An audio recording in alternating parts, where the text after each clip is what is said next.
Llévate la atrás.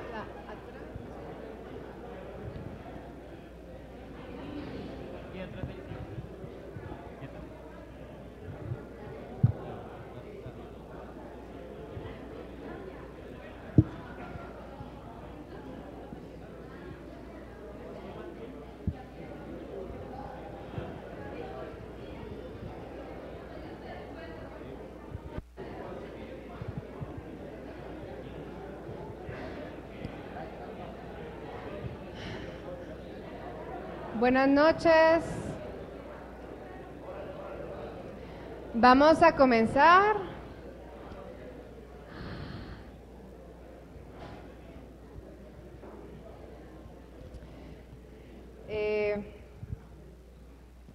Hace algunos días Ángel Elías publicó en Prensa Libre una entrevista a Rafa y me llamaron la atención sus palabras. Dice, llegar a la literatura de Romero implica cierta dosis de valentía por los temas que trata y la manera tan irónica pero a la vez oscura con la que dibuja la sociedad guatemalteca. Asomarse a sus letras no es entrar al tradicionalismo de quien se encuentra lejos de sus tierras, es caer de cabeza en la realidad y estrellarse en la profundidad. A mí estas palabras de Ángel me hicieron mucho eco porque realmente describen lo que es la literatura de Rafa. Buenas noches a todos y bienvenidos a la presentación de Chichicaste. Realmente es para Alas una inmensa alegría finalmente tener a Rafa con nosotros y estar presentando su segunda obra, Chichicaste, que es la segunda novela de la trilogía bartoliana, que inició con El elegido, que presentamos en diciembre, pero en esa oportunidad pues no nos pudo acompañar Rafa, pero realmente es un estreno. Chichicaste ve la luz hoy por primera vez y espero que realmente se la disfruten. Para que este libro llegara esta noche, realmente el equipo de Alas de Barrilete y muchas personas nos ayudaron, así que me gustaría comenzar agradeciendo a todas las personas que hicieron posible este lindo proyecto. Me gustaría agradecer a Jacobo Silva y a Shara por su exactitud en las correcciones, a Wender Méndez de Imaginacrea Estudio, que se encargó de la diagramación, a Pedro Salán y en especial a Omar Salán, que fue el coordinador de la producción y que más de alguna vez nos sacó las castañas del fuego en esta tan complicada travesía, a Leonel Rendón, a Luis Arroyo de Ágora, que está transmitiendo ahora para que esta presentación pueda llegar a todos aquellos que están en el interior y afuera de las fronteras guatemaltecas, a Morjan y a Efraín, que nos han abierto las puertas de la Alianza Francesa para que estemos celebrando esta noche, y a André Gribel, que es el autor de la portada, que tiene una muestra gráfica en el segundo nivel para que cuando termine esto puedan verlo, que es desde allí donde se desprende todo este mundo gráfico de la trilogía bartoliana, porque él es el autor de las 3 portadas. También agradecer a los maestros de las letras que nos acompañan esta noche, porque realmente es un honor tenerlos a todos aquí, agradecerles su presencia y el tiempo que se han tomado en dedicar esta noche a estar aquí con nosotros. Para hablar un poco de cómo fue la producción, me gustaría cederle el micrófono a Rolando, que es el director de Alas de Barrilete, que nos va a contar un poco las especificaciones técnicas de este libro. Buenas noches a todos, yo soy Rolando. Ella me ha honrado diciendo que soy el director, pero les voy a contar que realmente a veces me toca ser el mensajero, el prensista y el comodín, pero ha sido bien emocionante y ha sido emocionante de principio a fin, porque cuando decidimos ponerle fecha a esta producción, realmente nos echamos encima un gran compromiso. Teníamos que planificar y en base a eso Rafa tenía que organizar su viaje. Y realmente estando en este campo desde hace algún tiempo, yo le dije a Michelle que corriéramos, que nos pusiéramos un tiempo asfixiante de entrega, que agarráramos el compromiso de producir el libro en un tiempo realmente muy exacto y cronológico. Y bueno, gracias a Dios y luego a un equipazo del que nos hemos rodeado, hoy lo tienen ustedes aquí y también tenemos a Rafa. Entonces, producir un libro pues no ha sido una labor muy fácil ni tampoco muy rápida de hacer.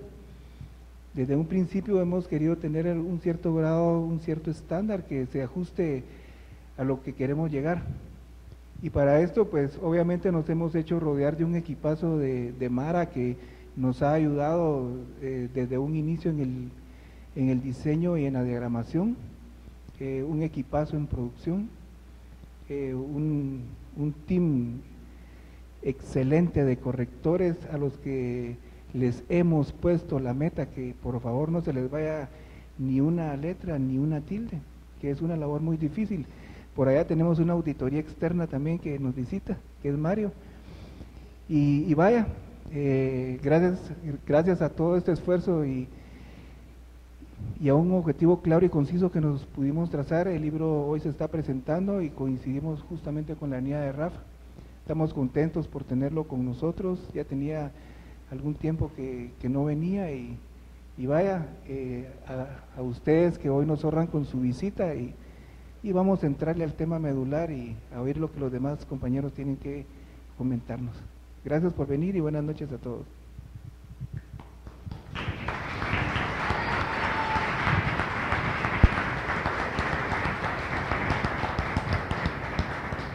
Al igual que el elegido, Chichicaste se separa por capítulos y cada capítulo es un narrador, así que tenemos 3 personas que nos van a hacer el favor de adentrarnos en el mundo de Chichicaste para darnos una probadita y comenzar ya luego con los comentarios y tener de qué hablar, así un poco saben de lo que va el libro y sobre todo se va a desvelar por qué se llama Chichicaste. Para comenzar me gustaría presentar a Byron Quiñones, excelente narrador, para nosotros es un gusto tenerlo, entonces Byron, te cedo. Gracias, muchas buenas noches.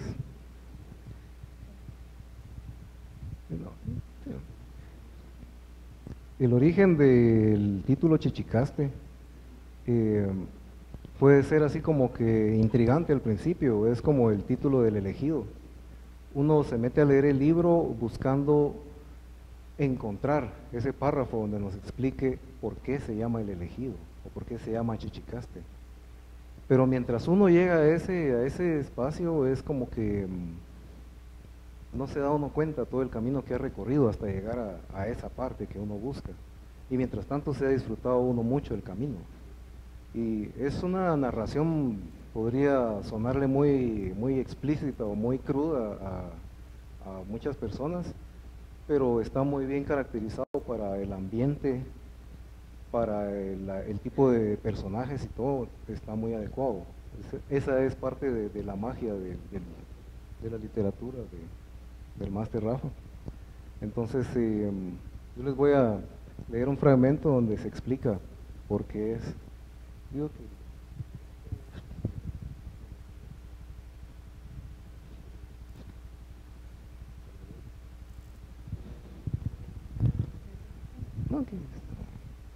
cuando llegó el Bartolo ya estábamos algo entonados, y lo primero que nos dijo fue que dejáramos de chupar a lo indio, que si ya estábamos a verga, que mejor se regresaba a su chante.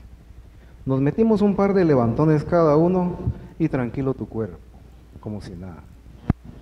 El Bartolo llevaba una bolsa negra, de ahí sacó un envase de Pepsi de 1 litro, lleno de una mierda verdosa. Lo puso en la mesa y le dijo a Leches que cerrara la puerta. Él caló, agarró el envase y lo acarició como que fuera una alcancía llena de pisto. Los demás no sabíamos qué putas. Con este menjurje, adiós a esta vida de come mierdas, dijo el caló.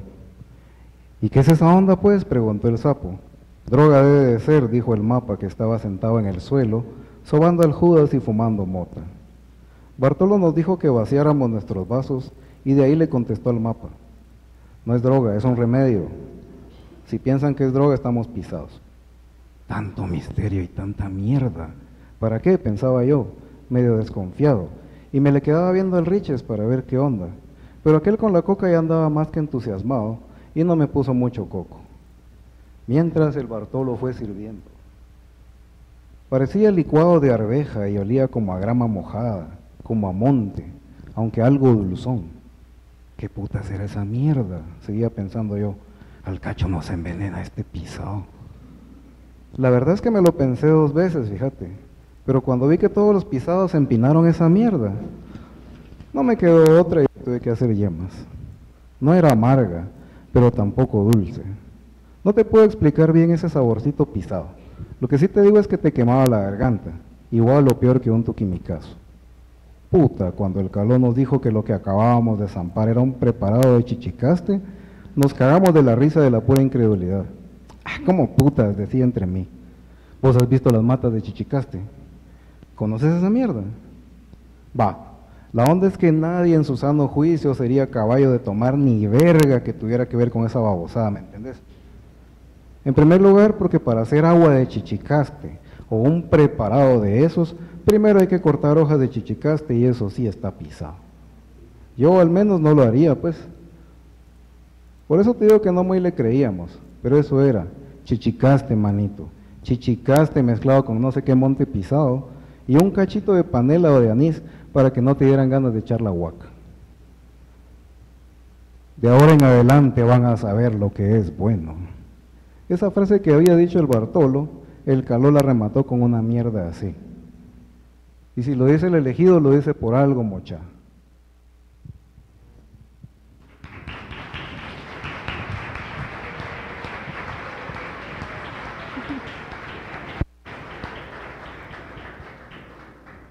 Como podrán ver, aquí hay unas botellas. Si hay algún valiente que desee degustar al final de la presentación, pues queda abierta la invitación.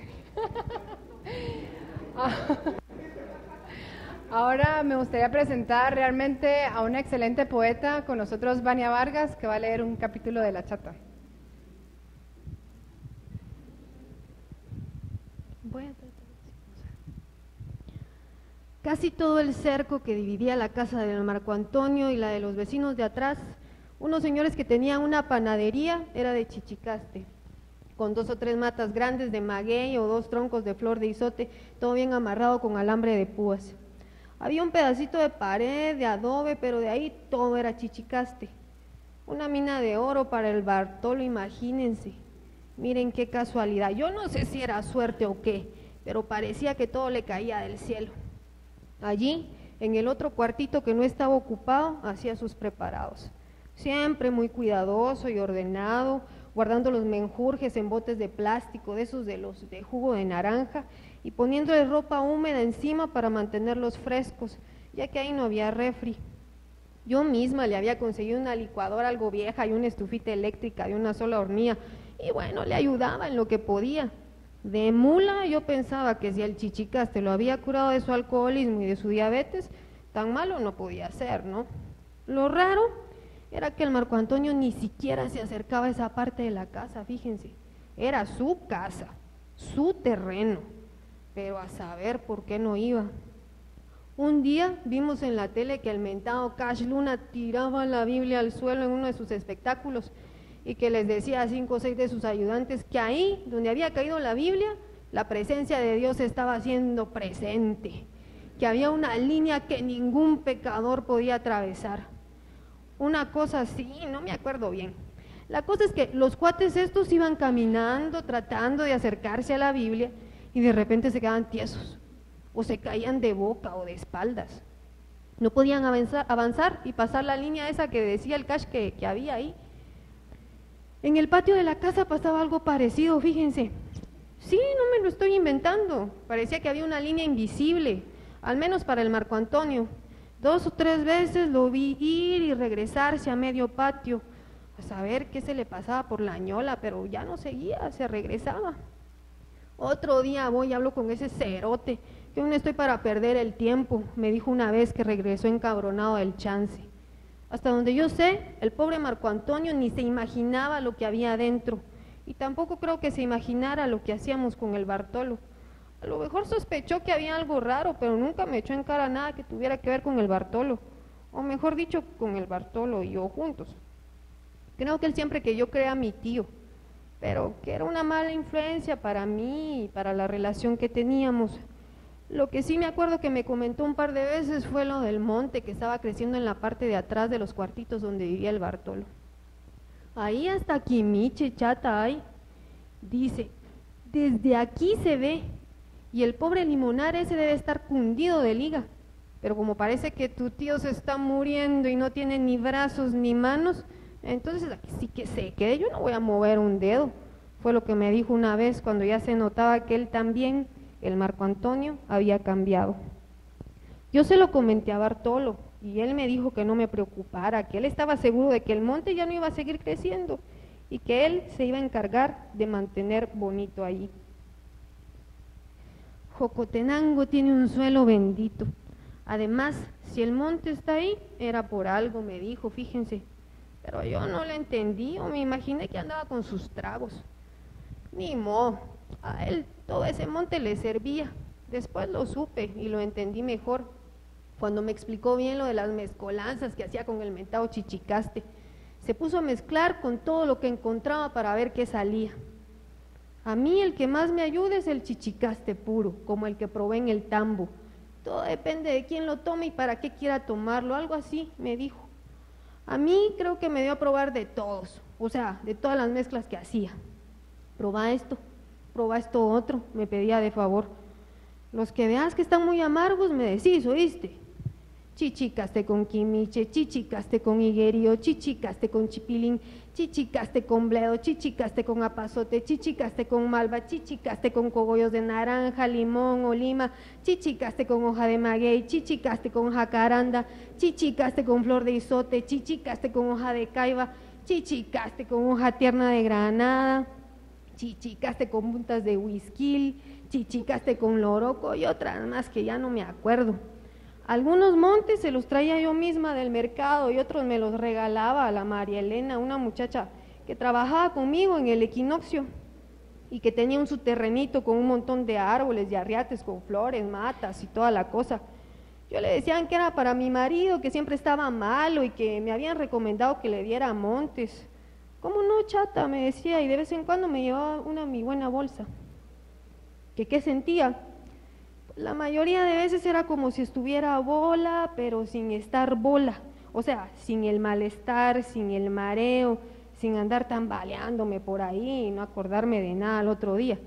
Seguía consciente y sí, casi siempre me ponía a hacer cosas para el Bartolo. Con el chichicaste, él me controlaba más y mejor. Sí, porque creo que de tanto tomarlo dejé de querer estar con el Marco Antonio y lo único que tenía en la cabeza era estar con el Bartolo. Vestirme para él, arreglarme para él, servirle. Hasta me peleé con mi tía Huicha, pues, que a gusto pensarán ustedes, pero no era tanto así, o sea, yo también quería. Antes de probar el chichicaste yo ya quería con él. Y además, él nunca me trató mal ni me obligó a nada. ¿Acaso me estaba obligando? ¿Acaso yo estaba con él a la fuerza? No, así de claro. A mí esto ahora ya no me gusta decirlo, pero lo que pasa realmente es que estaba enamorada, sí, bien colgada de él, lo quería, eso era lo que pasaba. ¿Y qué? Me van a decir que eso es algo del otro mundo.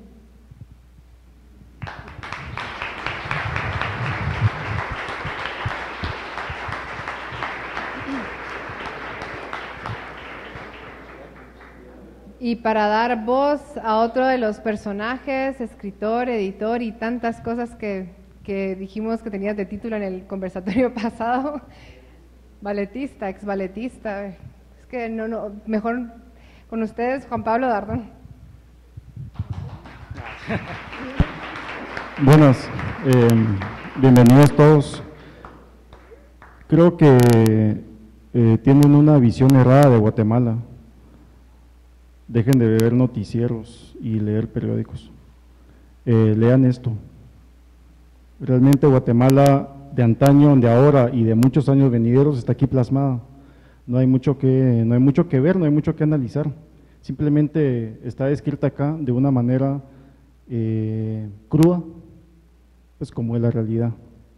Dejen de ver noticias. Yo fui periodista, no se los aconsejo. Perdón por los que ahora presentes. Como cosa extraña, me pusieron a leer un fragmento de alguien que era bolo y realmente cuando la gente toma mucho, los que me acompañan sin excepción lo saben, uno de repente se amanece uno al siguiente día con ganas de redimirse, ¿verdad? Así como una cruda espantosa y no vuelvo a chupar más, pero tampoco menos, y o sea, ¿qué onda? ¿Qué pasa, verdad? Y tiene que pasar algo muy importante, un evento determinante en la vida de uno para que uno deje realmente el guaro. Gracias a Dios a mí no me ha pasado.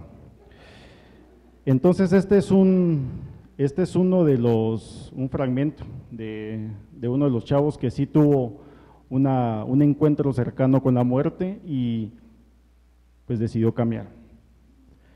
Lo primero que me dijeron en el hospital fue que de pura chiripa seguía vivo, fíjense, unas semanas más y no hubiera aguantado.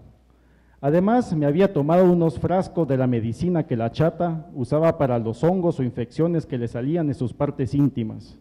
Salud.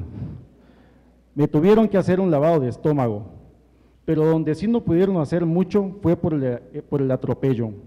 Me había quebrado el fémur, el hombro derecho y tenía unas lesiones meras feas en la médula espinal y en la cabeza. Aquí estoy, ya ven, pero me quedé impedido. Apenas puedo mover mis pies y mis manos. Me pude haber muerto, pero Jehová, mi Salvador, no quiso eso para mí. Él quiso que me quedara en la tierra y diera testimonio de su poder y su misericordia. Ya sé que no me voy a poder deshacer de esta silla de ruedas nunca, pero Jehová es grande y me ha escogido para que sirva de ejemplo, alabado sea. Doña Rome trajo al pastor de la iglesia Ríos de Agua Viva, a la que iba, y él me bendijo y me convenció para que me convirtiera al evangelio. Muerto no estaba de puro milagro. Lo menos que podía hacer era renegar la palabra de Dios y hacerme loco. No pude. Quise, no les voy a mentir, porque a mí eso de las religiones como que no muy, pero el testimonio del hermano Mauricio y de los otros hermanos y hermanas que fueron a verme cuando estaba hospitalizado me fortalecieron y se esforzaron para que yo saliera del infierno en que me encontraba y le ofreciera mi vida a Jehová, mi Dios. Solo así pude ver la luz y darme cuenta de lo que pasa, de que todo pasa por algo en la vida y de que tenía que estar infinitamente agradecido. Después que me operaran, aquí tengo las cicatrices, miren, estuve unos días en el hospital y ahí vino Nicho Papagayo, un taxista de Colonia y conocido mío, a traerme. Él mismo tuvo que subirse a la pared encima del portón para que pudiera entrar porque no tenía cómo. El Nicho no me quiso cobrar nada, aunque sí me dijo que cuando le fallara su carrito, que ahí me encargaba. Se despidió y se fue. Me dejó solo en el patio. Yo todavía no estaba acostumbrado a moverme en la silla de ruedas y me costó un montón subir al corredor y entrar a la casa.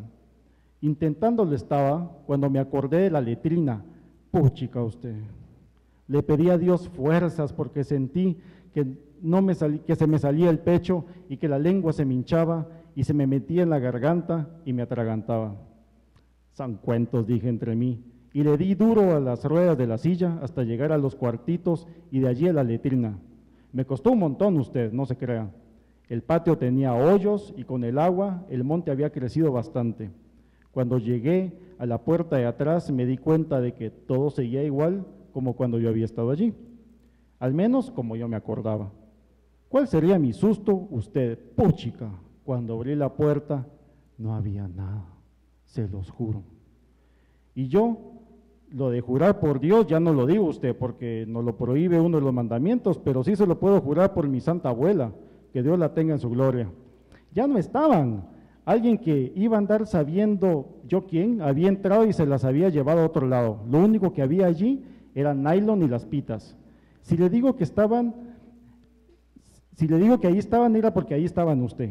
Yo necesidad de mentir no tengo, y más ahora que ya se sabe a lo que se dedicaban el Bartolo, el Misil, el Mentado y los otros que andaban con ellos.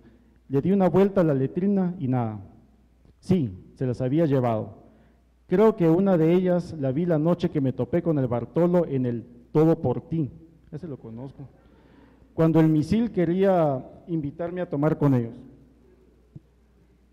La tenían en una mesa desnuda, como que fuera una muñeca, y era menor de edad, de seguro. A mí me impactó, por eso me acuerdo bien de ella, morenita, de pelo negro y colocho.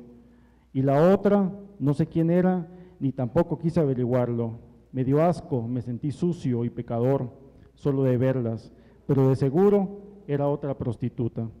A saber ni a cuántas de esas pobres mujeres se habrán tronado, fíjense. Usted que a lo mejor sabe más de estas cosas, póngase a pensar en lo siguiente. Los cuates sabían que esa noche yo había visto lo que estaban haciendo con la chavita en el bar. Yo ni en cuenta, no iba a decir nada porque no era de mi incumbencia, y me fui precisamente porque no quería meterme a clavos. Pero como parece que ellos fueron los que la mataron, entonces tenían que ver cómo salvarse de ir a pagar al bote si alguien abría la boca. Entre ellos no iba a ser, por eso me buscaron y me amenazaron a mí. Como no se atrevieron a matarme, la pensaron mejor y vieron que lo más fácil era echarme el muerto, como comúnmente se dice. Por eso metieron los cuerpos en la letrina cuando yo estaba enfuriado, quedándome dormido en la calle, sin saber bien lo que hacía. Y por eso el Bartolo y la chata agarraron sus matates y se fueron de la casa para hacerlas de Poncio Pilatos. ¿Ya vio? No le digo que de mulas no tenían ni un pelo. Felicitaciones, vos.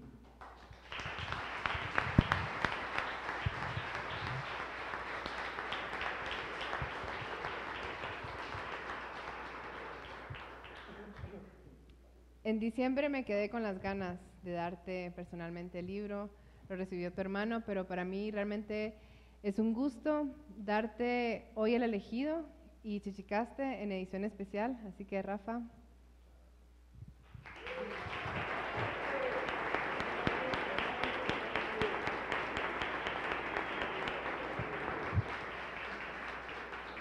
Y ahora para hablarnos un poco de Chichicaste, tenemos a un poeta, escritor y editor, Eduardo Villalobos. Gracias, buenas noches. Lo primero que yo quiero saber es si estas ondas pegan, los octavitos, porque yo sí me aviento uno de una vez. De una vez. Bien, como ustedes se habrán dado cuenta, lo primero que llama la atención de esta novela, al igual que en El Elegido, que es la primera parte de una trilogía, es el lenguaje. Un lenguaje que tiene una enorme violencia, pero es un lenguaje también que está trabajado con mucho oído. Por eso es que, además, Vania, Juan Pablo, Byron, pudieron leerlo con mucha naturalidad, porque el lenguaje se presta para eso. Es como si Rafael estuviera oyendo el habla de los personajes que ha construido. Y eso no es fácil, eso hay que construirlo, porque eso es también hacer literatura. Esa habla implica una visión del mundo, por eso los personajes de estas obras son como buenos chapines, como chapines típicos, profundamente racistas, misóginos, homofóbicos, violentos.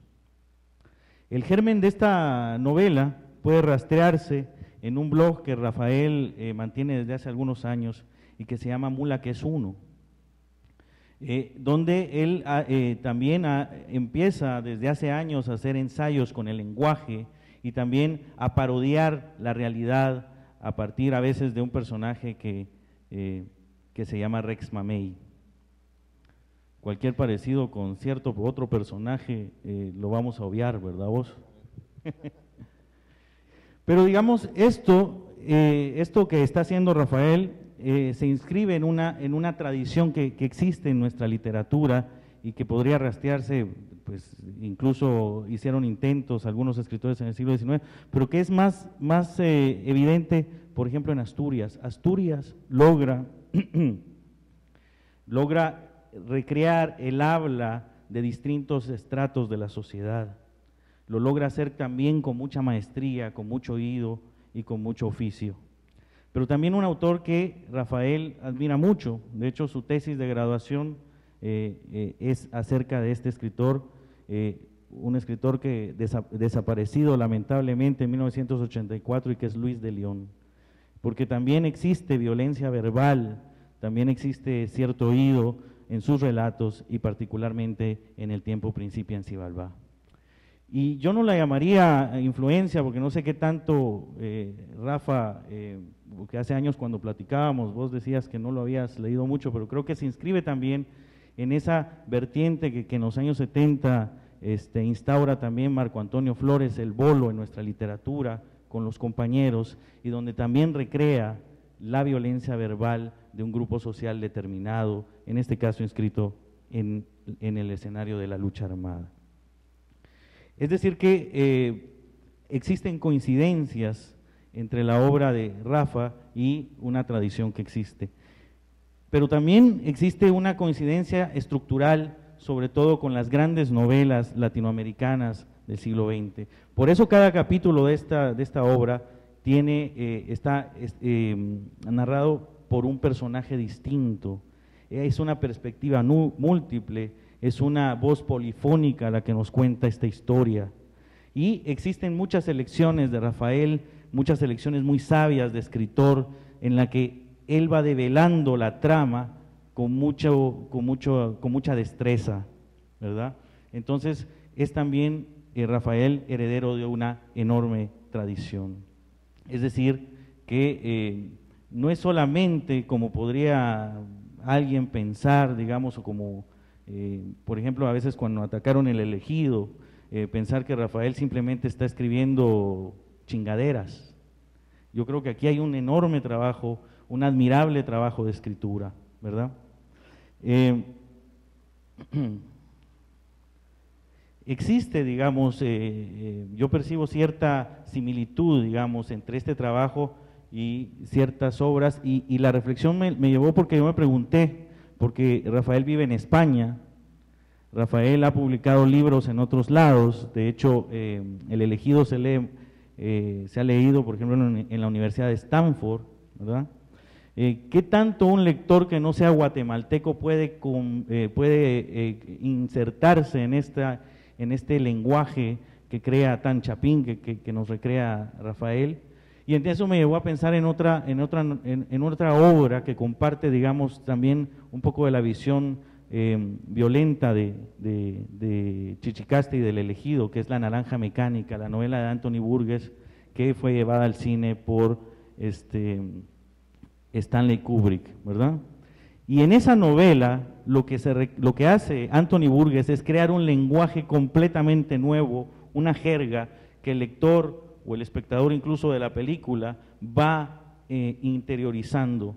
Entonces es posible pensar que esta novela puede y debe ser leída por cualquier lector sin que haya, digamos, un glosario de por medio, ¿verdad?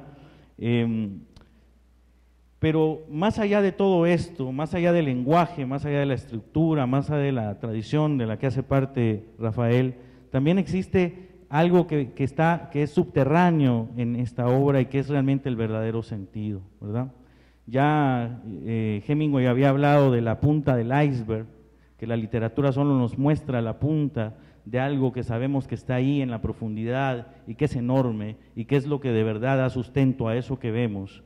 Ya Ricardo Piglia nos ha hablado de los dos relatos, de un relato, de que el relato verdadero es un relato subterráneo a partir de la obra de los grandes narradores como Chekhov o como Borges.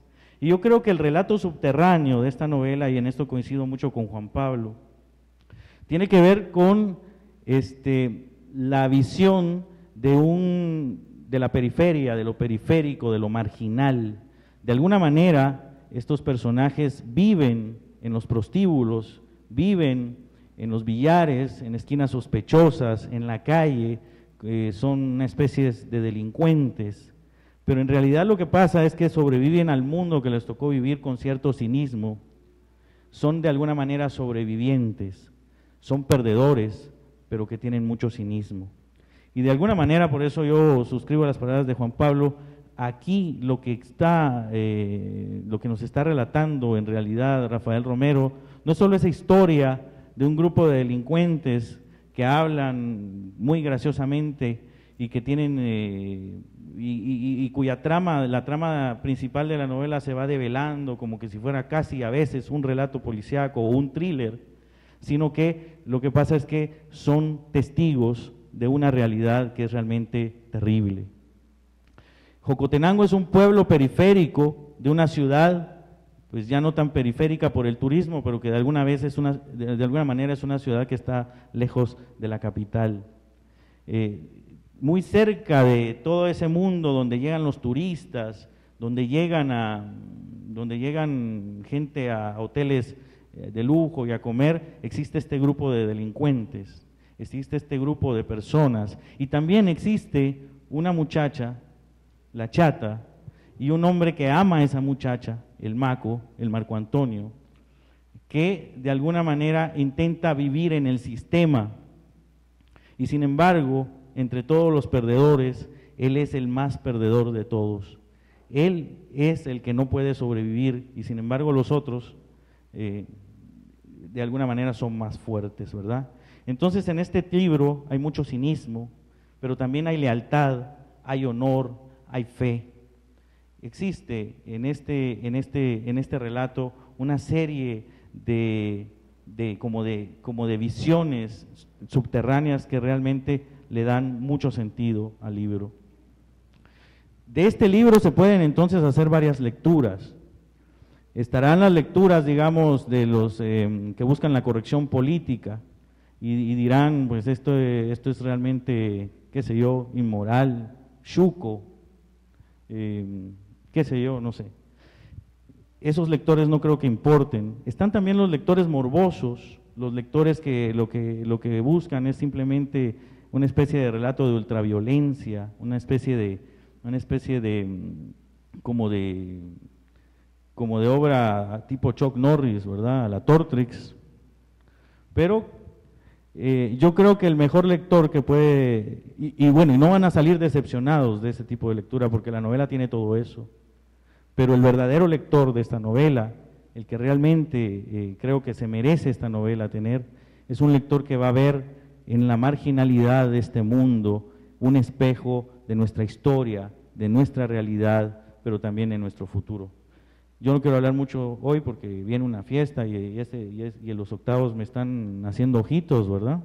Yo lo único que quiero decir es que esta es una gran novela, que es una trilogía importante, que ya estoy esperando Zánganos, que es la tercera parte de esta trilogía, donde se cerrarán seguramente algunos cabos que todavía están aquí pendientes de resolver, y que este tipo de obras realmente miran hacia el futuro, no están hechas desde el pasado, a pesar de que encajen con la tradición, no están hechas tampoco para los contemporáneos, porque el problema a veces de un escritor cuando quiere ver a sus contemporáneos es que se deja llevar por las ganas de gustar más que por las ganas de construir una obra importante.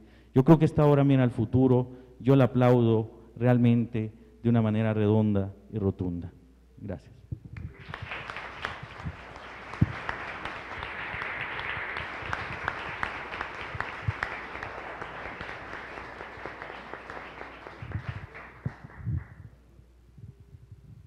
Bueno, yo creo que todo el mundo hemos esperado el momento para que Rafa, unas palabras, y quiero que poco a poco esta presentación se vaya abriendo, después de tus palabras se vaya abriendo un poco al público, porque Eduardo habló de justamente del lector, y es al lector al que nos debemos todo ese trabajo. Realmente nosotros hemos pasado muchos meses trabajando, ¿verdad? Con Rafa hemos mantenido una comunicación constante estos últimos 3 meses, casi que diaria, trabajando y para que esto saliera pulido, para justamente darles a ustedes un libro excepcional. Y justamente es para eso el que está dedicado el libro, para el lector. Entonces, poco a poco ir abriendo ese diálogo, porque en el elegido, Rafa no tuvo esa oportunidad de tener esa interacción. Estuvimos con Byron, bueno, con casi todos hemos estado en conversatorios y sí hemos visto esa interacción con el lector. Entonces, después de tus palabras, Rafa, yo quisiera que el público se animara a tener a todo este panel con preguntas. Tienen excelentes comentaristas, si quieren comentar algo después, y para que vayan preguntando, o sea, para que vayan pensando qué preguntas le gustarían hacer a Rafa y poco a poco abrir la presentación. Gracias. Bueno, buenas noches. Trataré de ser breve porque yo creo que ya se ha dicho demasiado y no tengo muchas cosas que decir. nada, agradecer primero que nada a Alas de Barrilete, a Michad, a Rolando, por un gran y enorme trabajo el que han hecho con estos dos libros. La verdad es que es algo abrumador, ¿no? Que alguien apueste tanto por lo que uno escribe, ¿no? Y sobre todo cuando uno mismo está seguro de lo que está escribiendo o cree que lo que uno escribe puede ser publicable, que alguien venga y apueste por uno, yo creo que es algo que hay que agradecer y hay que admirar también, ¿no? Con lo cual, públicamente, ya lo he dicho otras veces, pero bueno, públicamente hago este agradecimiento a ellos dos y al equipo de Alas de Barrilete por trabajar estos dos libros y el que viene y por confiar en mí. Y nada, lo he dicho a veces en Facebook o en Twitter, ¿qué más puedo pedir? Que esté Juan Pablo Ardón, que esté Vania Vargas, que esté Barón Quiñones, que esté Eduardo Villalobos aquí, que hayan estado antes Juan Pensamiento Velasco, que hayan estado Julio Prado, Julio Serrano. ¿Qué más puedo pedir? O sea, no se puede, creo que no se puede pedir más, y si se puede pedir más, pues qué dichoso el que lo obtenga, pero yo creo que ya me quedo más que satisfecho. Agradecerles a ellos también públicamente por el apoyo que me han dado, por la presencia, por los comentarios en Facebook, por la propaganda, por todo, ¿no? La verdad es que en términos generales es bastante abrumador lo que me está pasando. Casi a veces me digo, bueno, ¿esto está pasando o qué? Porque claro, uno viene de, al menos yo en mi caso vengo de una situación de antipatía con la literatura y que ya ha cambiado, afortunadamente. Y encontrarte con este recibimiento de parte de la gente a la que admiras y a la gente la que pensabas que, bueno, algún día alcanzaré lo que esta gente está haciendo, que ahora estén aquí compartiendo conmigo y que se hayan involucrado de alguna manera con mis libros, es algo que no tiene palabras, ¿no? El caso de Eduardo Villalobos es bastante curioso y la vida da muchas vueltas, y hay algo que tengo que contar así brevemente, que fue la primera persona que confió en mí, digámoslo así, y más que todo en mí, en lo que escribía. De hecho, el primer relato que yo logré publicar en una revista importante, digámoslo así, de Guatemala, que para mí fue un suceso personal, porque tenía cierta edad en la que las cosas a uno le emocionan bastante, y que venga alguien de la talla de Eduardo, con el que tuve la suerte de coincidir en Santillana, que se fijara en mí, que me dijera que lo que había escrito era publicable, pues imagínense, o sea, es como cuando a un niño le aplauden un logro, ¿no? Que alguien se fije en lo que haces, es increíble. Así que también, muchas gracias. Esto que está ocurriendo aquí en gran parte se debe también a la confianza que tuvo en su momento, estoy hablando de hace mucho tiempo, ¿no? Que tuvo en su momento Eduardo. Y bueno, para ir terminando, me hace muchísima ilusión ver a mucha gente a la que no había tenido la oportunidad de, al menos de darle la mano, de saludar, y que habíamos tenido una relación a través de las redes sociales y de los blogs, ¿no? Y del Twitter y demás, y que están aquí ahora mismo, lo cual me hace bastante feliz. Y por otra parte, me siento muy contento de que haya venido gente, mis amigos de toda la vida de Jocotenango, que están por ahí atrás, y mi familia. Bueno, o sea, este libro, ya concretando un poco, hablando de Chichicaste, más que del elegido, este libro es un homenaje muy íntimo, muy particular mío, a Jocotenango, que es mi pueblo, en el que he vivido casi toda mi vida. Y por último también, la dedicatoria de este libro está, bueno, es a Rudy Valle, que es un amigo, un hermano que asesinaron hace 2 años, o 3 años, no me acuerdo, y que supone llevar una espina bastante grande, ¿no? Interiormente, y que quería de alguna manera externalizar, ¿no? Y purgar, ¿no? Ese dolor y esa ira de ver morir a tu hermano de toda la vida. Y precisamente por eso Chichicaste es un poco distinto, ya lo han mencionado algunos, es un poco distinto al elegido. Lo que quería hacer era eso, un homenaje a mi tierra, a mi pueblo, muy personal, muy particular obviamente, y dedicárselo a esta persona que que se fue y que ha dejado un gran dolor en mí y en mis amigos, supongo. Y nada más.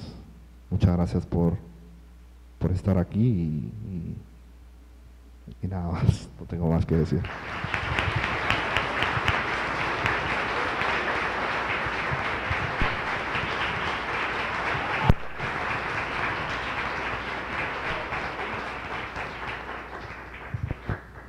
Al igual que en el elegido,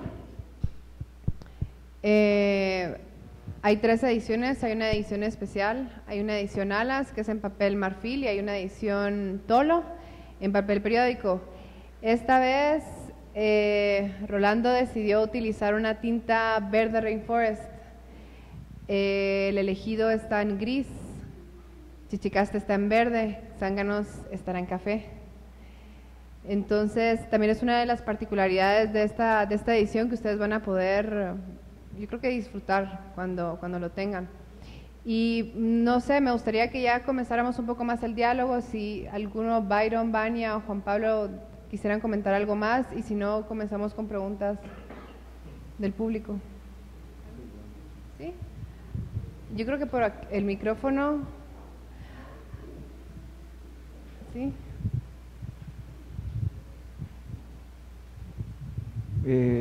Fíjense que yo necesito también hacer un reconocimiento, porque fíjate, Rafa, que cuando Michal me habló de vos y de tu obra, realmente para mí era desconocida.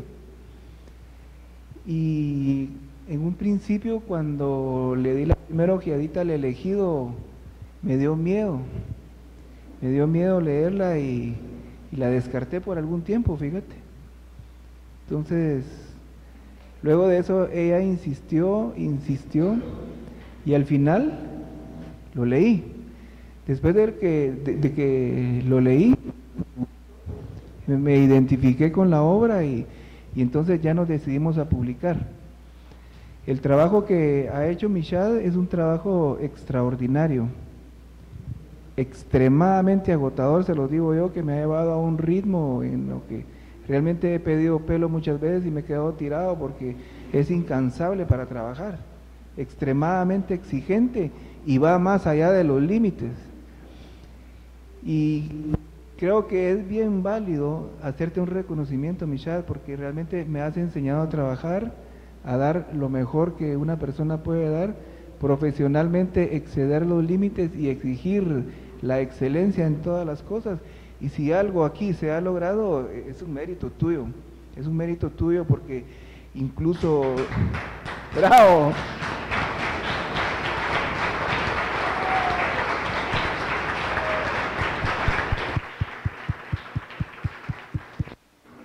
Entonces, es bien importante hoy realmente poner las cosas en su lugar y en nombre del editorial, pues, enhorabuena. Yo veo venir grandes éxitos, porque realmente cuando se trabaja con gente excelente se logran metas excelentes. Hemos tenido un equipazo también, que aquí nos acompaña mi primo Pedro y su hijo, que en el departamento de producción han sido una ayuda también súper exigente, que han excedido las expectativas. Hemos logrado llevar las artes gráficas a una expresión sin límites y tenemos la ambición de llevarlas a Europa y a Estados Unidos y a todos lados. Michal, un reconocimiento especial del grupo editorial para ti. Así que solamente gracias.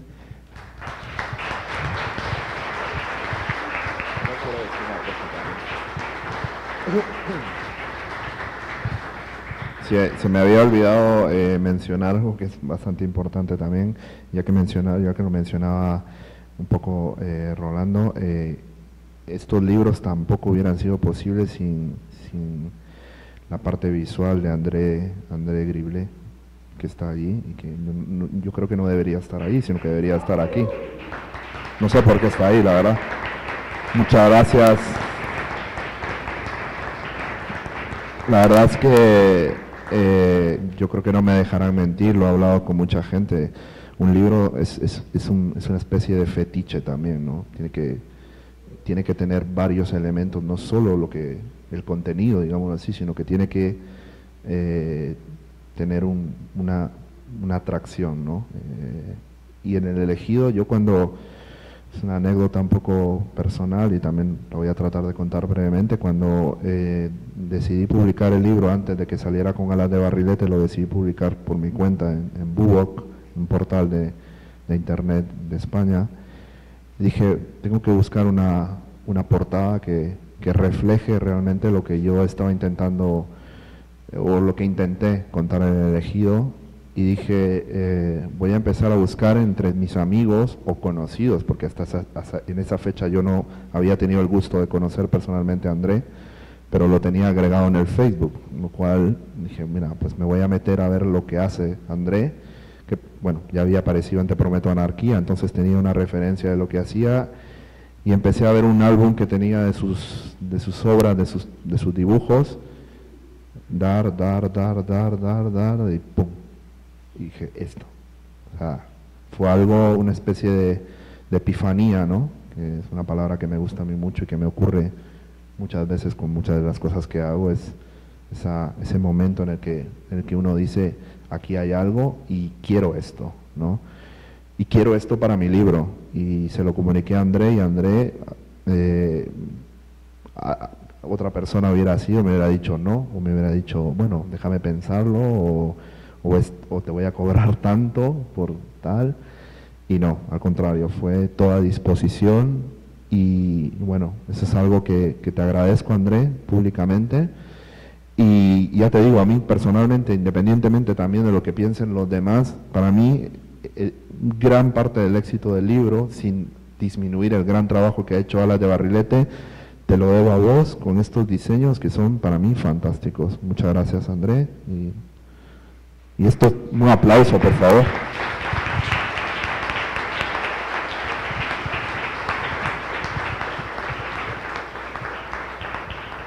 Yo creo que lo puse cabal hoy en Facebook, que justamente la trilogía bartolena está íntimamente ligada a la obra de André. Es por eso que en el segundo nivel van a poder ver un poco de una muestra, una exposición de su obra gráfica y entender un poco también todo el mundo visual de Bartolo y lo que ha sido la trilogía.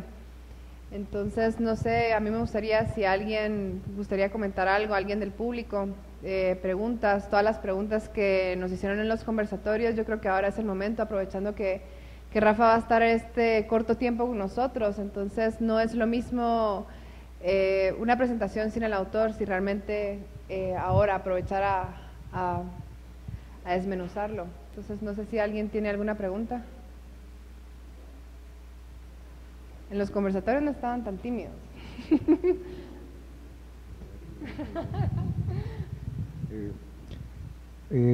Rafael, yo la pregunta que te quería hacer era en relación a cómo fue que llegaste a crear el concepto del menjurje de Chichicaste, del brebaje, ¿va? Yo te pregunto porque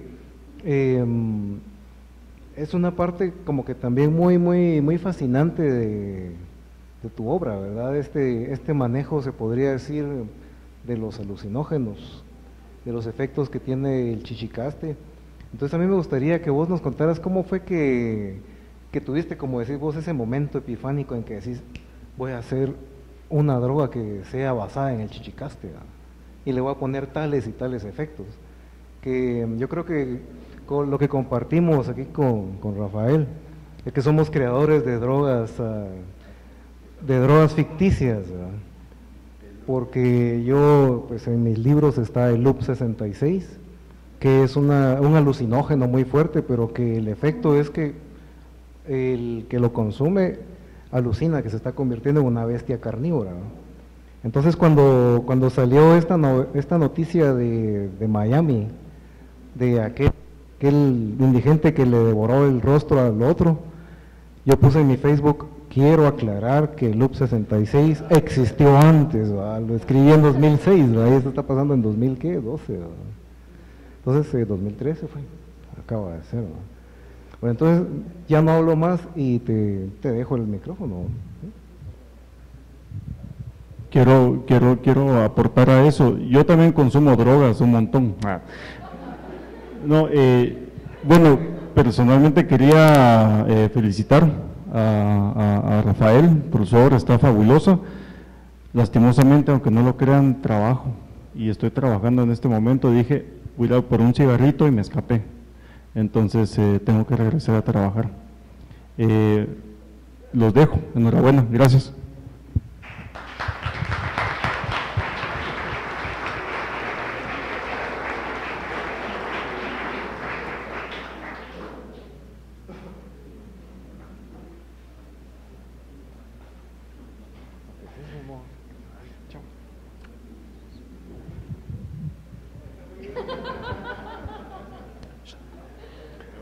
Seguridad, por favor. Un octavo menos, un octavo. Ahí te encerras. Bueno, ya para no quitar más tiempo a lo que podríamos aprovechar que vos nos hables, contanos sobre la creación del brebaje. Gracias a vos. Mira, la verdad es que es un poco sorprendente porque en parte lo que se me ocurrió también fue, fue movido por influencias externas, entre ellos la tuya.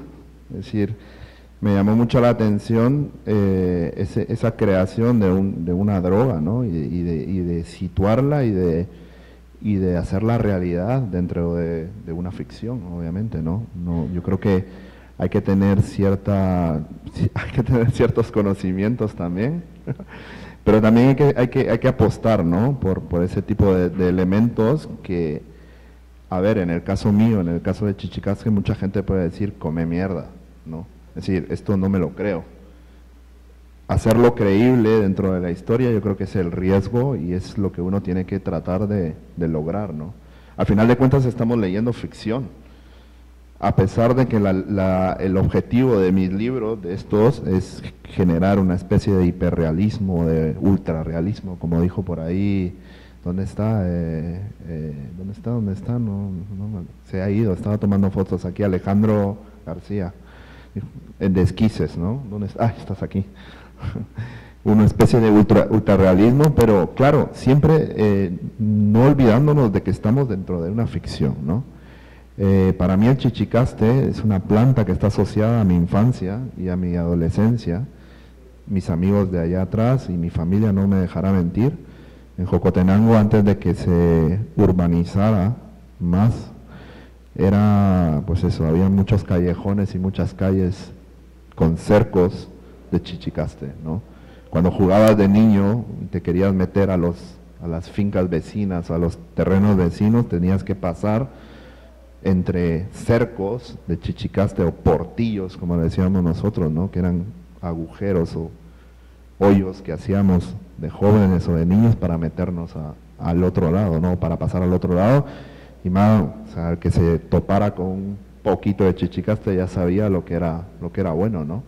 Entonces me pareció que era no solo, o que simbolizaba una parte de mi infancia, tomando en cuenta que soy una persona bastante nostálgica y bastante melancólica en ese sentido, y que reflejaba también un estado salvaje, ¿no? de mi pueblo, que todavía existe. Es más, hoy estuve y le hice una foto a una planta de chichicaste, antes de que se extingan, ¿no?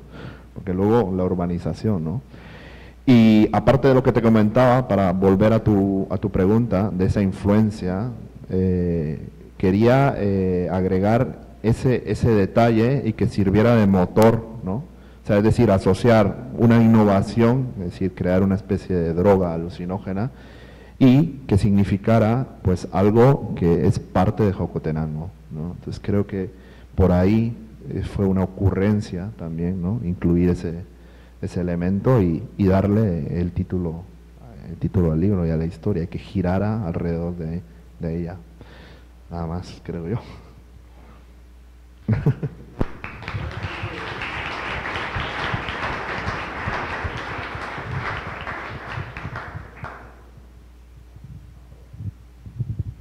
Sí, yo creo que me tiene miedo.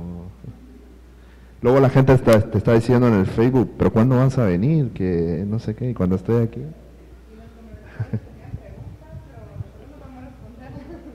No voy a volver a venir. No, pero A mí algo que me llama mucho la atención, y yo creo que hablo bastante de eso Eduardo Villalobos, acerca de la precisión del conocimiento que vos tenés del lenguaje coloquial, de la manera como lo utilizás en la saga esta que estás armando, ¿no? Bueno, yo tengo entendido que tu tesis de licenciatura en letras, o sea, trabajó más o menos dentro de estudiar este registro lingüístico en la obra de Luis de León. Entonces yo creo que, bueno, vos has estudiado el lenguaje coloquial y pues has llegado a dominarlo, ¿verdad?, con la técnica. Yo quisiera que nos hablaras un poquito acerca de, bueno, cómo nace tu preocupación por el lenguaje coloquial, ¿no?, y cómo te metes a estudiarlo, qué has descubierto y bueno, cómo llegas a utilizarlo ahora, ¿no? Gracias. Muy buena pregunta, la verdad, y sobre todo para que la gente, para muchas de las personas que han criticado el libro, lo cual es bueno también, porque de las dos cosas creo que se aprende, ¿no?, de que te critiquen bien y mal. Estos libros no son no nacieron de un día para otro, en realidad no es una chingadera, como mencionó Eduardo, aunque lo parezca, ¿no?, que también tiene su toque, ¿no? En efecto, sí, yo tengo una afición y una obsesión con Luis de León. Me parece un escritor de los más auténticos que he leído yo hasta la fecha, de Guatemala, y que logró algo que a mí me parece un logro, valga la redundancia, supremo, que es una especie de revalorización o rebautización del lenguaje coloquial de Guatemala. Es decir, los cuentos de Luis de León parecen cuentos sencillos, pero no lo son. ¿Sí? La manera en la que él utiliza el lenguaje coloquial, que lo dominaba, o rural, porque él nació en un pueblo que es San Juan del Obispo, es como la esencia de sus historias, más allá también de la denuncia y de muchos otros aspectos sociopolíticos que existen en sus cuentos. El lenguaje para mí es fundamental, de ahí que a mí se me ocurriera trabajar esa parte lingüística, asociarla también al aspecto social, y que hiciera la tesis sobre él. Fueron 6 meses de trabajo diario, porque yo me tenía que regresar a España, o sea, me tenía que graduar en una fecha, ya tenía el boleto comprado, con lo cual fue una inmersión bastante intensa, digámoslo así, en todo lo que había escrito Luis de León, gracias a su familia también, a María Tula y a Mayarí, que estuvieron ahí dispuestos a echarme una mano, y fue precisamente el nacimiento del Mula, que es uno, también fue una influencia de esto, ¿no?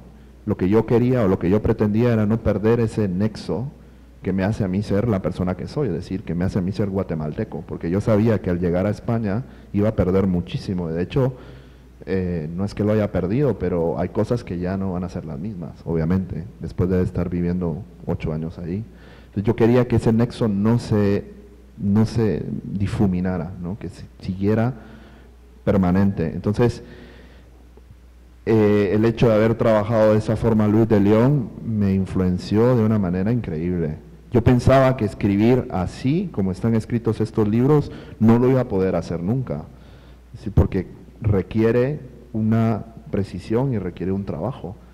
Y eso se lo debo yo a Luis de León, y mi intención era no imitarlo, sino saber que las cosas que él hizo son posibles, es decir, se puede escribir literatura así.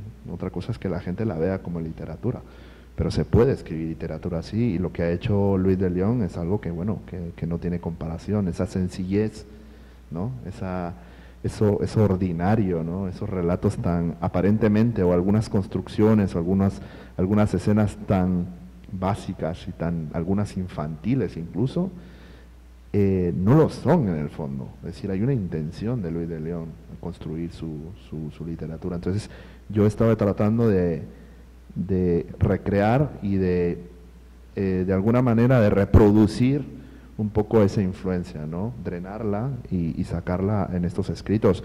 Pero también reconozco que aparte de Luis de León me influenció muchísimo Charles Bukowski, por supuesto, ¿no? Sobre todo en el hecho de, no porque Charles Bukowski fuera un borracho, yo creo que eso es lo de menos. De hecho, la gente que le gusta a Charles Bukowski se debería de olvidar un poco de que es un simple borracho y de que ese atractivo o ese encanto del borracho irreverente no es lo que hace grande la obra de Charles Bukowski. Lo que hace grande la obra de Charles Bukowski, como la de Luis de León, es que si te das cuenta, en los libros de Charles Bukowski vos podés sentir una variedad de sensaciones que hacen que el libro sea completo. Te podés reír, te podés entristecer, te podés excitar, te pueden dar ganas de beber, te pueden dar ganas de matar. O sea, es como una pequeña montaña rusa de sensaciones que cuando te das cuenta has pasado por varios estados, ¿no? Y eso es maravilloso, o sea, si te das cuenta, eso es maravilloso. Yo creo que la gente que ha leído a Charles Bukowski con fe, digámoslo así, no me dejará mentir, ¿no? Entonces, en estos libros también hay una parte de esa influencia, porque si te das cuenta, hay cosas que son graciosas, pero también hay cosas que son chocantes y que a algunas personas les repugnan, ¿no? Yo no voy a leer eso, sobre todo con El elegido, ¿no? El tema de la prostitución infantil, etcétera, el tema escatológico, etcétera, que no te deja continuar. A algunas personas no la deja continuar, pero luego avanzan y a lo mejor hay una parte donde se cagan de la risa, como decimos, ¿no? Luego hay otra parte donde a lo mejor te calentas un poquito, ¿no? Esa manera de construir una historia es la que a mí realmente me parece la más productiva, digámoslo así, a nivel de escritura. Es decir, lograr que haya varios elementos a mí me parece fantástica. Y la manera, creo yo, más adecuada que creí yo, desde mi nivel básico de entendimiento de la narrativa, era el lenguaje. No sé si me extendí demasiado, pero bueno. A mí me gustaría también remarcar un aspecto que pasa a veces muy sutilmente, y es la estructura narrativa. A mí una de las riquezas del elegido y justamente de Chichicaste es que es un libro que no hay que leerlo, hay que releerlo.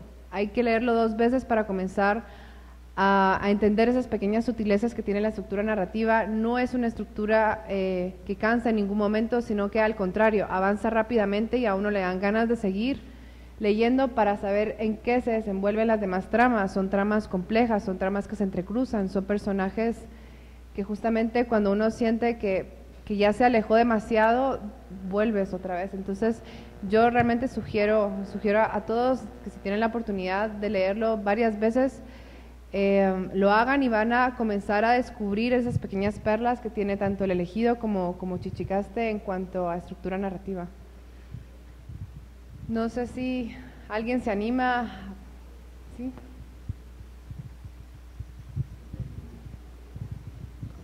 Bueno, buenas noches, bienvenido Rafa. Gracias a vos. Yo, como soy bastante aburrido, te voy a hacer la misma pregunta que te hice hace 2 años, cuando presentaste por primera vez El elegido ahí en la Antigua. Y es,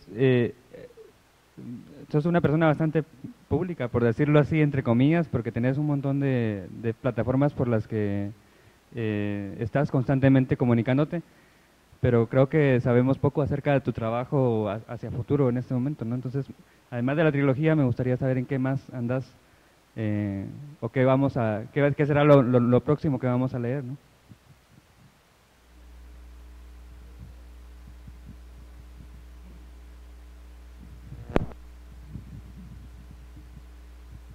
Gracias a vos, qué bueno verte. Otra vez, después de que ya has estado en las otras presentaciones. Sí, bueno, yo creo que realmente no me interesa ser tan público. La verdad es que me da un cacho no sé, no es realmente mi intención, pero sí me interesa comunicarme o comunicar en general. Y es verdad que sí hay algunos proyectos en los que lo he logrado, creo yo. Por el momento estoy terminando de afinar detalles con la tercera parte de esta trilogía, y mi siguiente objetivo es publicar en España. Tengo algunos libros que me interesaría mover allá, libros muy diferentes a estos, y yo creo que voy a descansar este año un poco también, porque de alguna manera escribir este tipo de literatura también te ensucia un poco, ¿no? A pesar de que es entretenido, a mí me entretiene mucho, pero hay partes en las que no realmente te pone mucho en qué pensar, ¿no? Y es agotador también, ¿no? Tratar de afinar esos detalles y saber qué es lo que vas a contar, qué no vas a contar, cómo puede eso también afectar al lector o cómo no puede afectarle, etcétera. Entonces, al terminar Zánganos voy a descansar un poco, y yo creo que el otro año pues voy a intentar, si no hay ninguna opción en Guatemala, pues voy a intentar mover algunas otras cosas que tengo por ahí de narrativa y de poesía en España, que sería algo que bueno, sería un sueño también, ¿no? Publicar allí en España, a ver si se puede.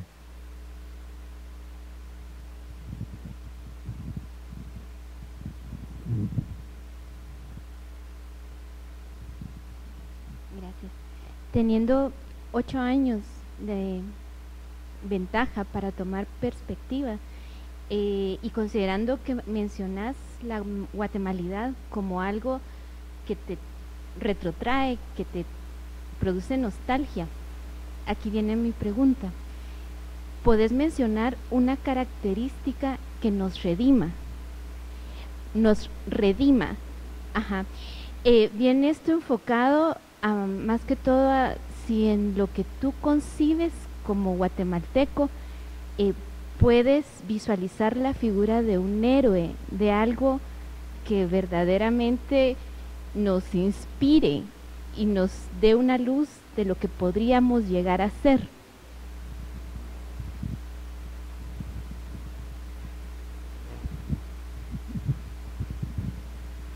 Bueno, a mí realmente la palabra héroe no es de mi gusto realmente, no, salvo los héroes de los cómics, ¿no? Pero Ángel Elías me preguntaba en Presa Libre también, me mencionaba un poco el tema de héroes, ¿no? Como intentando buscar un punto positivo de la sociedad guatemalteca, como si en realidad yo pensara que la sociedad guatemalteca fuera mala en su totalidad, ¿no? O al menos la que yo presento, ¿no? Como que tuviera demasiados puntos negros, lo cual no es así, o sí, también es así, pero no hay una intencionalidad, es decir, yo no pretendo decirle a la gente, esta es la mierda en la que vivimos, no sé si me explico, no, yo pretendo hacer una especie de imitación de la realidad, o de una realidad que me interesa que la gente se acerque a ella, ¿no?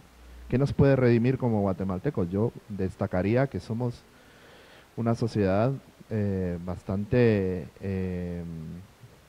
¿cómo se dice? Acogedora. Cuando alguien viene aquí, nos desvivimos por el que viene, ¿no? O sea, como muy hospitalaria, ¿no? Como sociedad yo creo que damos todo por el que viene. Cuando tenemos poco, yo creo que lo compartimos, ¿no? Eso se puede ver en muchos, sobre todo en el interior del país, cuando vos vas a un pueblo, ya vino, sí, siéntese, pasa adelante, ¿quiere algo? No, hace, no, tome. Y ya te están poniendo, pues, un vaso de Coca-Cola, va a comprar Coca-Cola, mija. O sea, ese rasgo a mí me interesa, ¿no? De los pocos. Como me pediste un ejemplo, te doy solo un ejemplo, pero sí, en general, bueno, la sociedad nuestra sociedad, nuestro entorno es muy peculiar, ¿no? Somos muy especiales. Y yo creo que tampoco me atrevería a definirnos, ¿no? Pero volviendo a tu pregunta, yo destacaría ese rasgo, y no me gustaría mencionar otros porque me decepcionan, pero ese lo admiro, ¿no?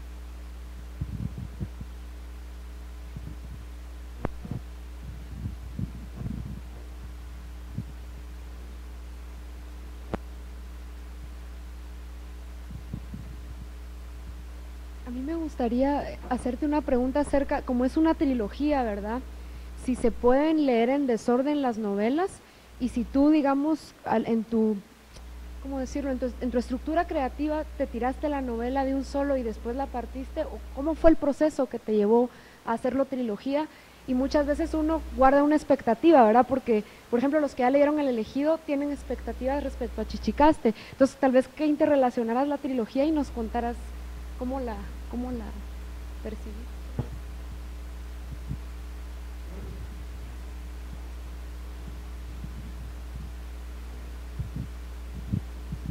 Gracias. Bueno, no fue una trilogía por necesidad de que fuera una trilogía, en realidad. El Elegido, que es el primer libro, la verdad es que fue un cuento que yo escribí para un concurso cuando acababa de llegar a España y que no tenía mucho que hacer realmente, porque pues eso, lo típico de cuando uno llega a un país está como intentando encajar y ver qué hace, no tenía trabajo, etcétera, y había un concurso de una revista underground de Barcelona, y lo que se necesitaba, o la participación de uno, era enviar un relato o un cuento que tuviera como protagonista un borracho o un bolo, ¿no?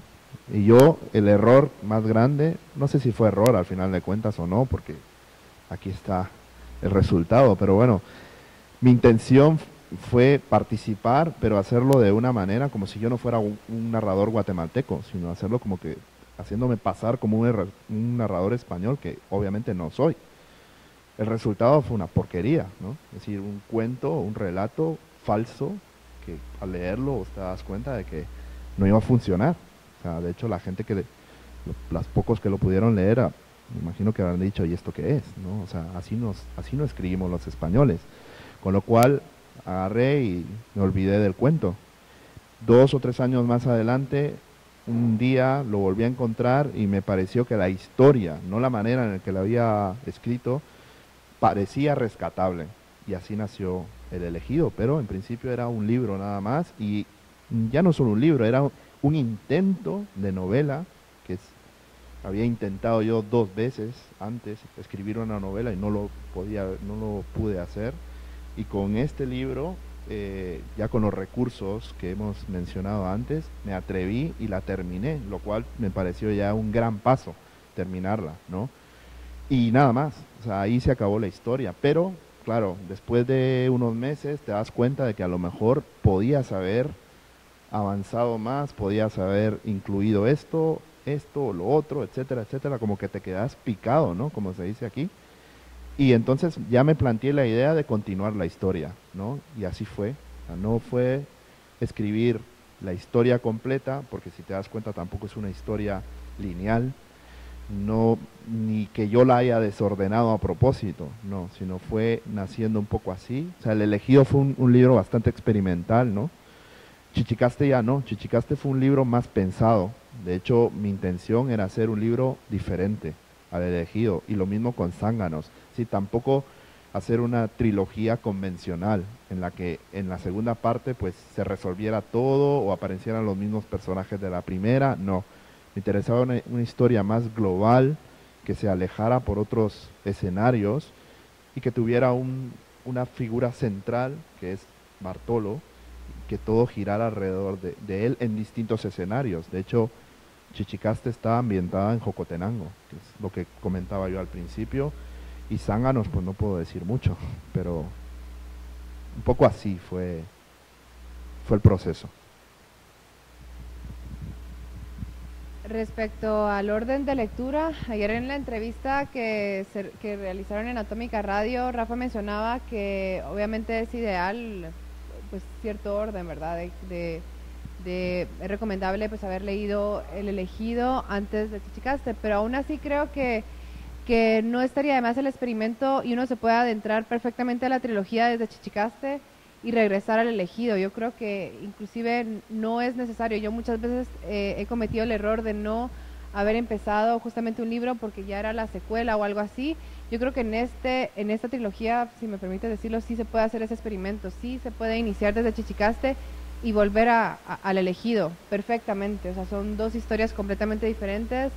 sí hay personajes, pero justamente uno va viendo la transformación de los personajes, entonces no está de más comenzar con Chichicaste y ver qué, o sea, cómo comenzaron los personajes en el elegido. Uno se va a llevar la misma sorpresa de las dos maneras.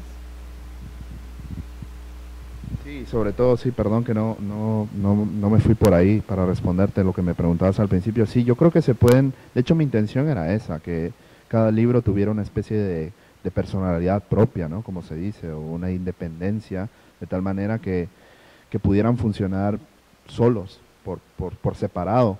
Pero, por supuesto, yo creo que si lees antes El elegido, pues Chichicaste ya no te va a parecer tan extraño o tan poco familiar, sino todo lo contrario, se te va a hacer más familiar, pero eso no impide que no lo puedas leer antes que El elegido y que puedas hacer ese juego, ¿no? No a la perfección, pero sí se puede hacer, creo yo.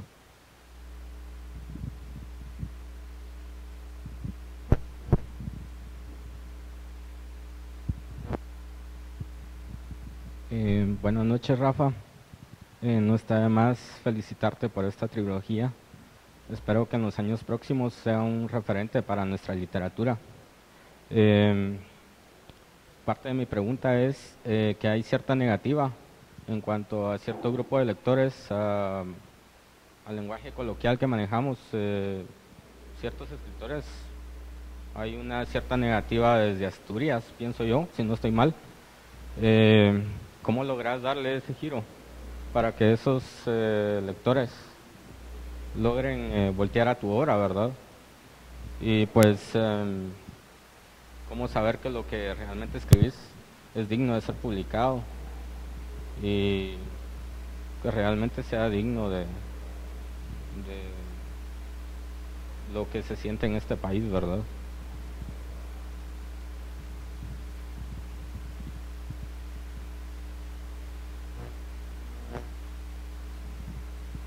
Sí, gracias a vos y gracias también por tus palabras. Yo creo que esa negatividad de la que hablas vos, yo la encuentro en algo sencillo. Yo creo que hay una tradición literaria que ha mal acostumbrado que nos ha mal acostumbrado, ¿no? Es decir, hay gente que tiene referencias literarias o de cómo debe ser la literatura y se queda nada más con eso. Es decir, si un poema no es de amor, no es poema. Si una historia no tiene estos elementos, no es una historia. O sea, siempre funcionamos bajo esos parámetros, ¿no? Un poco casposos, como se podría decir, o yo lo veo así, al menos de esa forma. Entonces, yo creo que cuando te dedicas a escribir, y lo digo desde un punto de vista bastante arriesgado, porque no sé si todos lo ven así, o yo creo que ellos, mis compañeros aquí, yo creo que lo comparten, hay que arriesgar, ¿no? Yo creo que parte de la literatura es correr un riesgo, y no es seguir ciertos parámetros, sino proponer lo tuyo, es decir, recrear, como se dice, ¿no? No vas a crear nada nuevo, pero sí tener la postura o tener la posibilidad de recrear algo. Y dentro de esa recreación hay que correr riesgos, ¿no? Y yo desde que me he tomado un poco más en serio lo de escribir, la verdad es que no me interesa quedar bien con nadie. O sea, a mí personalmente no me interesa la aceptación o la no aceptación de lo que escriba. Lo escribo para mí mismo pensando en que pueda ser publicado, pero tampoco es algo que me afecte. Es decir, yo sigo escribiendo todos los días porque es algo que a mí me gusta y es algo que encuentro entretenido y es algo que encuentro necesario por ese aspecto lúdico que tiene la literatura, que es lo que a mí me hace feliz realmente, independientemente de que se pueda o no publicar. Entonces, partiendo desde esa postura, pues te podrás imaginar que claro, las propuestas que yo tenga, pues ahí están, ¿no? Esta es una. Que exista alguien como Michado, como Rolando, como Alas de Barrilete, que quieran apostar por esta propuesta, algo que a mí me parecía bastante lejano y casi imposible de que sucediera en Guatemala, al menos conmigo, pues está aquí, ¿no? Entonces también pues se trata un poco de arriesgar y de esperar a encontrarte con las personas indicadas o adecuadas en el momento indicado o adecuado, ¿no? Pero en términos generales, yo creo que lo que le falta también a nuestro panorama literario son apuestas diferentes, ¿no? Ya salir un poco de esa tradición, ¿no? De que la literatura tiene que ser algo bello per se, ¿no? Cuando en realidad ahora bello es totalmente como hecho estético, ¿no? Y muestra de ello no es solo Alas de Barrilete, sino todo el trabajo que ha venido haciendo, por ejemplo, Catafixia, las nuevas publicaciones que está haciendo o que ha hecho Editorial Cultura, Mi Hermosa Animaldita, de Alfaguara. O sea, ya estamos saliendo, o Vueltegatos, el trabajo de Bromo, y otros más, ¿no? Sin Tecomates, por ahí está Alejandro, Alambique. O sea, estamos saliendo, yo creo que, y eso es importante, ¿no? Estamos alejándonos de esa tradición y de esa negatividad también, ¿no? De por qué no se puede escribir de otra forma. Si lo sabes hacer o si intentás hacerlo bien, yo creo que es válido. Y yo no me esperaba tanto, de verdad te lo digo, honestamente no me esperaba tanto de todo lo que me está ocurriendo a mí con estos dos libros. Es un ejemplo claro de que sí se puede, creo yo. Por cuestiones de tiempo, Jan.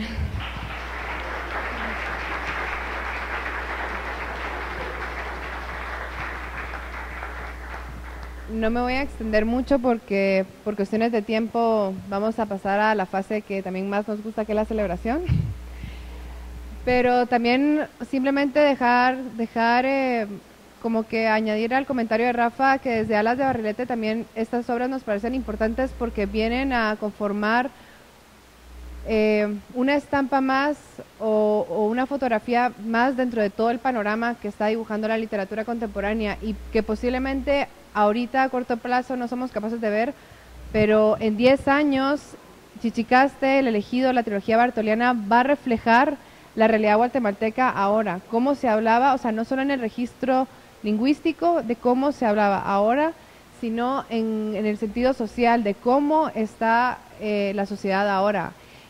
Rafa retrató perfectamente esos ambientes marginales que más de alguna vez hemos comentado, para nosotros no son nada ajenos porque vemos a muchos Bartolos alrededor de la imprenta, entonces creo que es muy importante dejar a la posterioridad esa fotografía de ese momento actual que Rafa ha retratado en estos libros.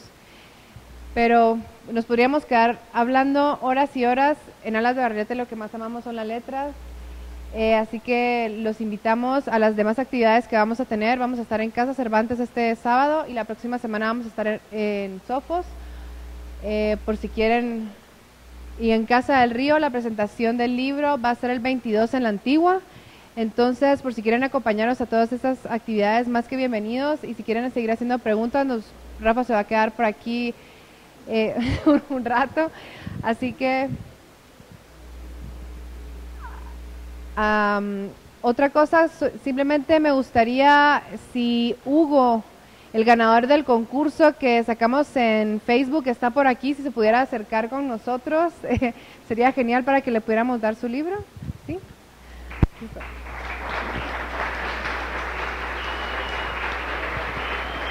No.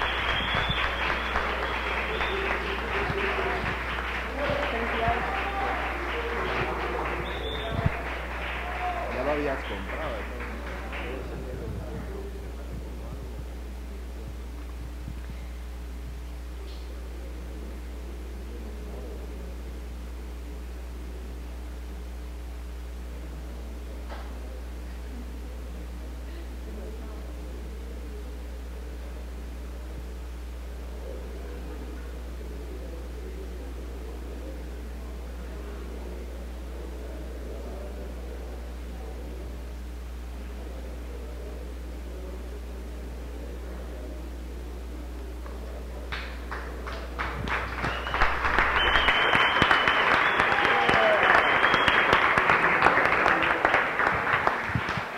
En el segundo nivel de la Alianza Francesa pueden pasar a echarse un vistazo a la obra gráfica de André Griebel y también afuera está a la venta tanto El Elegido como Chichicaste. Aparte tenemos un pack de oferta para el que se quiera llevar los dos.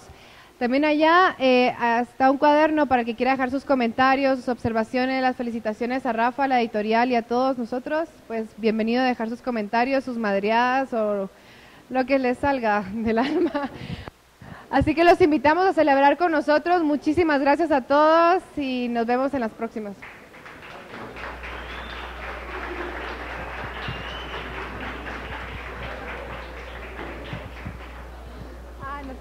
Nos tomamos una foto.